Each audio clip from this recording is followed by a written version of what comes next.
আজ তৈরি করব চিকেন চপ। প্রথমে কুড়কুড়িটা গুঁড়ো করে নিয়েছি, চিকেনটা পেস্ট করে নিয়েছি, এদিকে আলু সিদ্ধটাও ভেঙে নিয়েছি।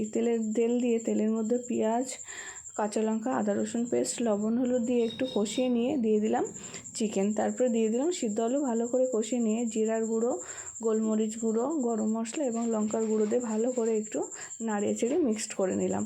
তারপরে ঠান্ডা হওয়ার পরে ওটা গোল গোল করে চপের আকৃতি তৈরি করে নিলাম। এদিকে দুটো ডিম ফাটিয়ে ডিমের মধ্যে দিয়ে দিলাম কর্নফ্লাওয়ার, ভালো করে ফেটিয়ে নিলাম।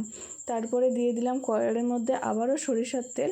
এদিকে চিপসের গুঁড়োটা দিয়ে ভালো করে এপিট ওপিট কর্নফ্লাওয়ারের আর ডিম লাগিয়ে ভালো করে মাখিয়ে গরম গরম লাল লাল করে ভেজে নিয়েছি চিকেন চপ। কেমন হয়েছে কমেন্টে জানাবেন। ভিডিওটা ভালো লাগলে চ্যানেলটা সাবস্ক্রাইব করে আমাদের পাশে থাকবেন। খেতে কিন্তু দুর্দান্ত হয়েছিল, আপনারাও বানিয়ে খাবেন। একটু তো ভুল হয়, মানিয়ে নেবেন।